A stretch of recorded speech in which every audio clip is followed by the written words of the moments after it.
Bapak, Ibu, saudara-saudari sekalian, selamat pagi semuanya. Terpujilah Sang Buddha, Namo Buddhaya. Pada kesempatan pagi hari ini, ada satu topik bahasan yang baik untuk kita bahas berkenaan dengan hukum karma. Terutama adalah hukum karma sesuai dengan apa yang diajarkan oleh Sang Buddha. Seperti yang kita ketahui bersama, tentu sebagai umat Buddha, bahwasanya kehidupan kita sebagai manusia, bahkan sebagai makhluk, apapun makhluknya, kebahagiaan dan penderitaan itu sangat dipengaruhi oleh perbuatan dari masing-masing individu. Kalau seseorang suka berbuat kejahatan, maka sebagai akibatnya seseorang mendapatkan penderitaan. Tetapi sebaliknya, kalau seseorang suka berbuat kebajikan, maka sebagai buahnya ia akan mendapatkan kebahagiaan. Jadi Sang Buddha memberikan satu perumpamaan. Seperti halnya benih yang ditabur, itulah buah yang akan dipetik. Artinya kalau seseorang menabur benih padi, maka nanti yang akan dipanen, yang dipetik adalah buah padi. Sebaliknya kalau seseorang menabur buah jagung atau bibit jagung, maka nanti yang akan dipetik, yang dipanen adalah buah jagung. Nah, demikian pula seseorang yang suka berbuat kebajikan mendapatkan kebahagiaan. Nah, seseorang yang suka berbuat kejahatan akan mendapatkan penderitaan. Itulah kenapa dalam salah satu khotbahnya yang terdapat di dalam Majjhima Nikaya, ketika Sang Buddha ditanya oleh seorang pemuda bernama Subba, kenapa di dunia ini banyak perbedaan antara satu orang dengan orang lainnya berbeda-beda? Ya, sesuai dengan apa yang dilihat. Ada orang-orang yang memiliki wajah yang menarik, tetapi ada juga orang-orang yang memiliki wajah tidak menarik. Ada juga orang-orang yang hidupnya serba kecukupan, banyak materi, tetapi ada juga orang-orang yang hidupnya itu serba sulit, kesusahan, tidak banyak materi. Nah, banyak perbedaan yang terjadi di masyarakat antara satu orang dengan lainnya itu berbeda-beda. Nah, di sini Sang Buddha mengatakan bahwa semua itu disebabkan karena perbuatan dari masing-masing individu. Sebagai contoh adalah ketika seseorang dia suka marah-marah, sedikit saja tersinggung ketika ada kata-kata yang tidak menyenangkan. Nah, sebagai dampaknya orang demikian terlahir dengan wajah yang tidak menarik. Tetapi sebaliknya, kalau seseorang suka memancarkan cinta kasih, suka mengucapkan kata-kata yang penuh dengan cinta kasih, pikirannya juga ya selalu didasari oleh cinta kasih, oleh kasih sayang, maka sebagai dampaknya orang demikian terlahir dengan wajah yang menarik. Dan juga berkenaan dengan kenapa ada di masyarakat orang-orang yang kaya, tetapi ada juga banyak orang-orang yang tidak berkecukupan dalam materi, serba sulit dalam kehidupan bermateri atau ekonomi. Nah, Sang Buddha menyampaikan bahwa ketika orang suka berbagi, suka memberi, maka sebagai akibatnya, sebagai buahnya, ia akan terlahir dalam keluarga yang kaya dan dia sendiri terlahir sebagai seorang yang berada. Tetapi sebaliknya, kalau orang yang tidak suka berbagi, orang demikian pelit, tidak mau memberi terhadap mereka yang lain yang membutuhkan, maka sebagai buahnya orang demikian akan hidup serba kesulitan dalam hal ekonomi. Artinya menjadi orang yang tidak memiliki kekayaan. Nah, perbedaan ini disebabkan karena karma atau perbuatan masing-masing. Akan tetapi Bapak Ibu Saudara-saudari sekalian, dalam realitas yang terjadi di masyarakat, ada kalanya sesuai apa yang terlihat oleh mata kita terkadang berbeda. Dalam hal ini adalah bahwasanya ada juga yang kita melihat orang-orang yang selama hidupnya itu suka berbuat kejahatan, suka merugikan kehidupan orang lain. Tetapi sepertinya hidupnya itu fine-fine saja. Banyak materi, punya pengaruh, kata-katanya dipercaya oleh orang banyak. Bahkan umurnya panjang, sehat-sehat saja, tidak berpenyakitan. Padahal orang demikian suka berbuat kejahatan. Tetapi sebaliknya, ada orang-orang yang sebenarnya dia itu banyak berbuat kebajikan. Tetapi yang tampak realitasnya dalam masyarakat, orang demikian kadang-kadang yang suka berbuat kebajikan tersebut, hidupnya serba sulit, susah. Jadi kadang dikucilkan oleh orang sekitar, kemudian secara ekonomi juga serba kesulitan, dan juga banyak penyakit, bahkan ada orang baik tetapi kemudian mati muda. Nah, kalau kita melihat dari realitas yang seperti ini, seakan-akan hukum karma itu tidak berlaku. Tetapi tentu harus diingat bahwasanya ada juga memang orang-orang yang hidupnya itu suka berbuat kebajikan, nah tetapi dan memang kemudian hidupnya juga serba mudah. Dan juga ada orang-orang yang suka berbuat kejahatan, merugikan orang lain, dan hidupnya juga serba sulit. Nah, kalau melihat demikian, memang hukum karma sepertinya berlaku sekali. Ya, dari bukti yang demikian. Tetapi untuk yang pertama, orang baik melakukan kebajikan tetapi hidupnya kok sulit, dan juga orang yang jahat banyak melakukan hal yang buruk tetapi hidupnya kok seperti mudah. Kenapa hal ini bisa terjadi? Apakah hukum karma ini tidak berlaku bagi orang demikian? Nah, inilah yang harus kita pahami berkenaan dengan hukum karma sesuai dengan ajaran Sang Buddha. Sepertinya antara realitas dan karma bisa berbeda, tetapi ingat, karma atau perbuatan pasti memberikan dampak bagi orang yang melakukan. Oleh sebab itu, untuk kasus yang pertama, mengapa seseorang banyak melakukan kebajikan tetapi hidupnya kok sepertinya sulit, dan ada orang-orang yang banyak melakukan kejahatan kok seperti hidupnya mudah? Yang pertama, harus kita ingat bahwasanya perbuatan atau karma itu tidak hanya dalam kehidupan sekarang saja. Artinya, dalam kehidupan yang lampau, kita pun juga sudah banyak melakukan perbuatan. Nah, orang yang saat ini suka melakukan kebajikan tetapi hidupnya itu sulit, itu bisa saja disebabkan karena sedang menerima buah perbuatan yang telah dilakukan dalam kehidupan yang lampau. Artinya, dalam kehidupan yang lampau, barangkali dia melakukan berbagai macam kejahatan. Sehingga sekarang, walaupun banyak berbuat kebajikan, tetapi karena masih harus mendapatkan buah dari perbuatan yang lampau, hidupnya masih sulit. Tetapi harus diingat, bahwa kebajikan yang dia lakukan ini juga akan berbuah.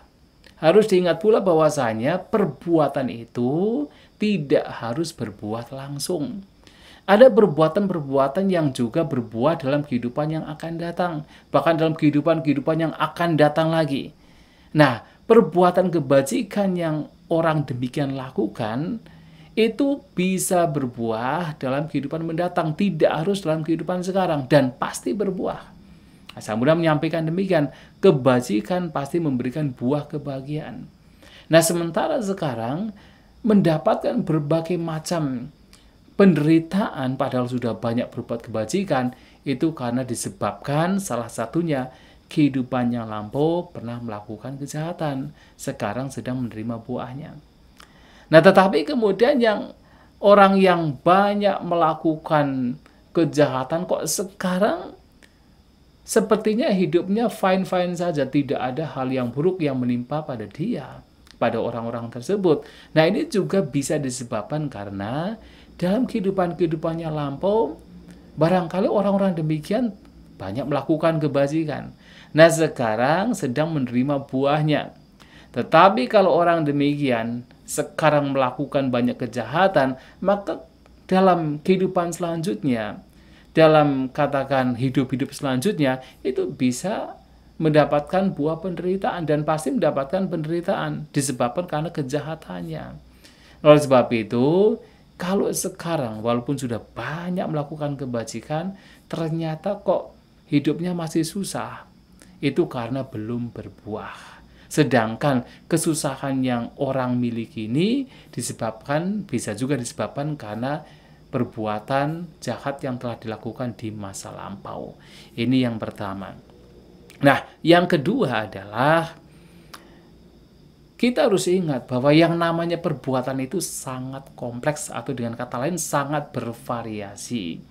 Artinya tidak hanya satu perbuatan saja yang kita utamakan, tetapi ada banyak perbuatan-perbuatan lainnya yang juga memengaruhi kebahagiaan dan penderitaan kita.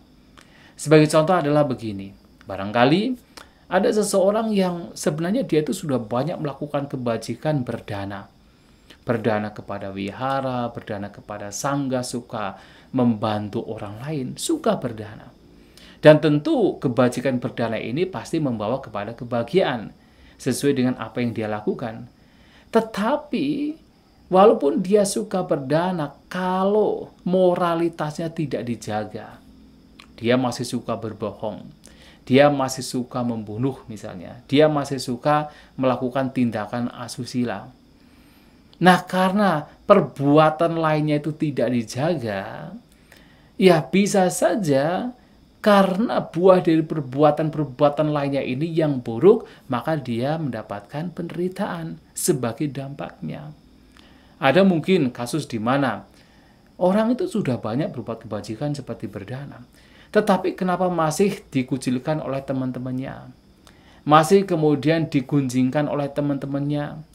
Yaitu bisa saja disebabkan karena walaupun dia suka berdana, kalau ucapan dia tidak dijaga, dia masih suka berucap kata yang kasar, maka bisa saja kebajikan yang dia lakukan, yaitu berdana, itu tidak akan kelihatan.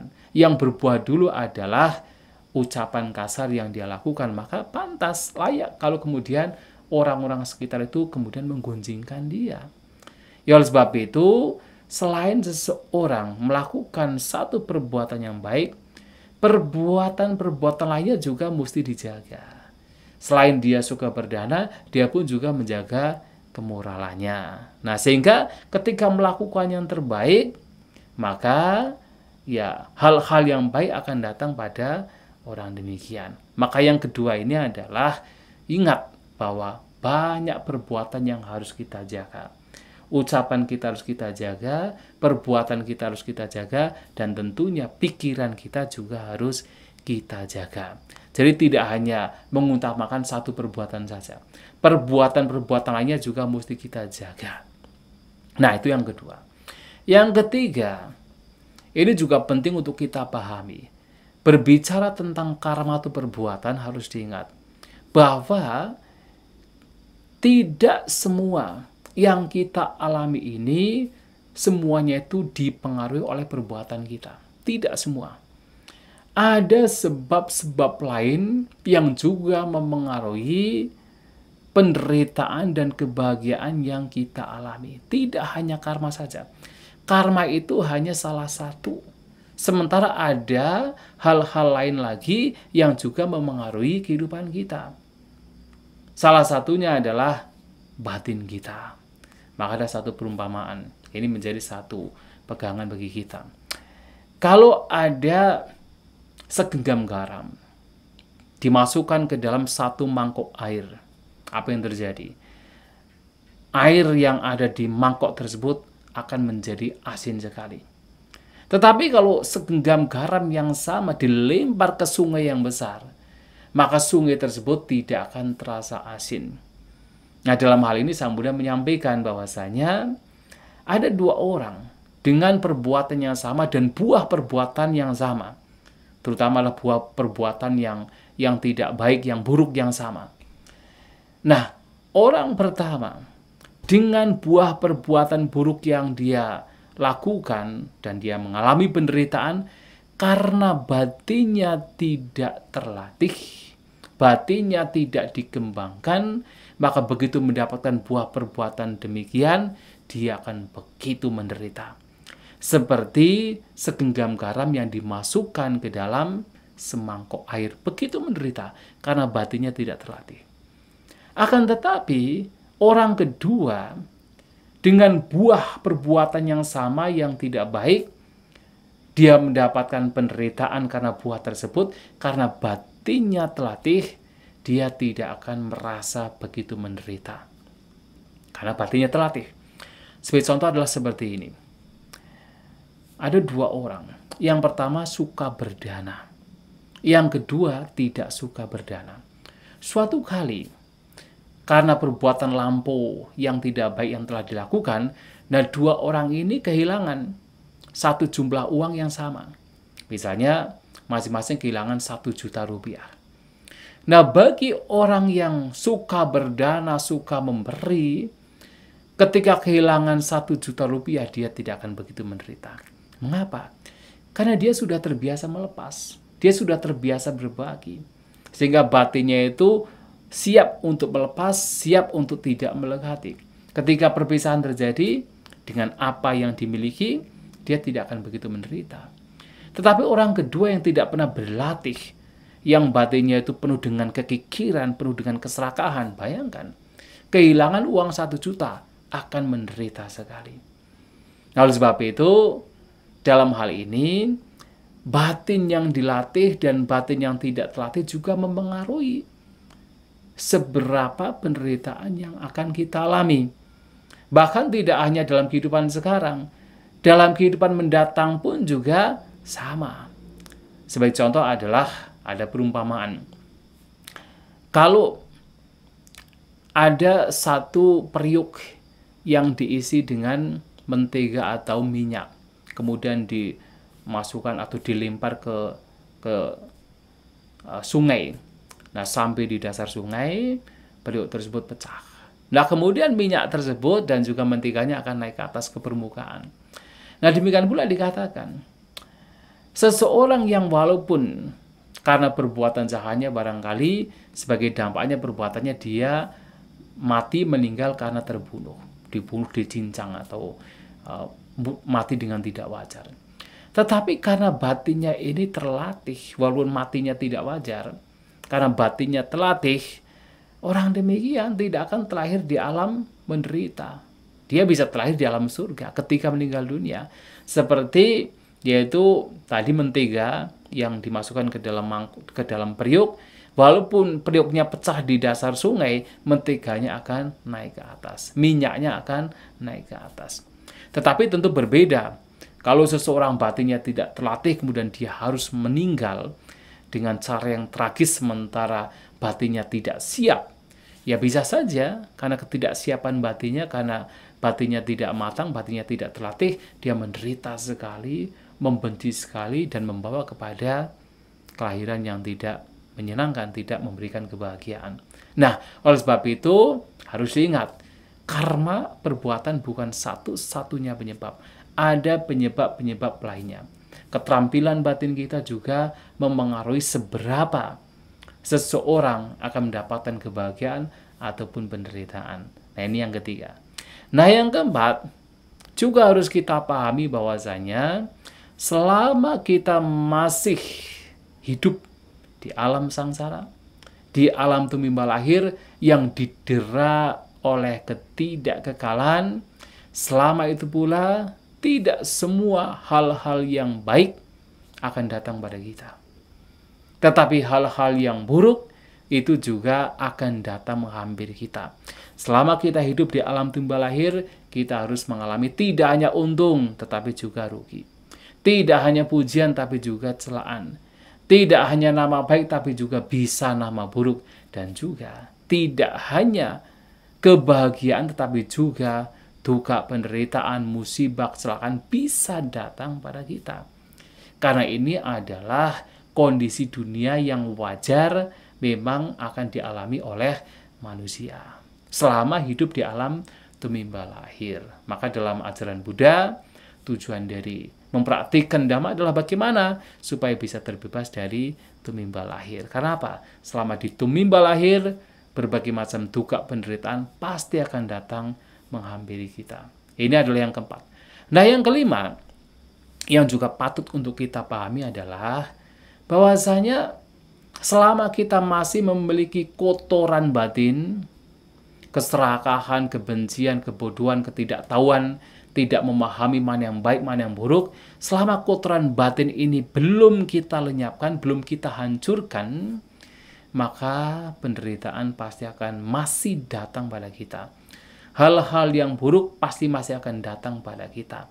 Karena sudah menjadi hukumnya bahwa apapun pikiran yang buruk, apakah kebencian, keserakahan, iri hati, cemburu, arogansi, kemelekatan, berbagai nafsu keinginan yang sifatnya ya berlebihan, bahkan nafsu keinginan yang sekecil apapun, itu bisa membawa kepada penderitaan. Oleh sebab itu, ya agar kita terbebas dari duka penderitaan sepenuhnya, maka seseorang, ya kita harus berupaya untuk melenyapkan kotoran batin. Karena kotoran batin inilah yang membawa kepada duka penderitaan. Itulah Bapak Ibu Saudara-saudari sekalian, 5 hal yang menjadi sebab mengapa terkadang walaupun seseorang sudah melakukan kebajikan, kok belum mendapatkan kebahagiaan. Ya, tetapi harus diingat bahwa apapun kebajikan yang dilakukan, suatu saat pasti akan berbuah kebahagiaan.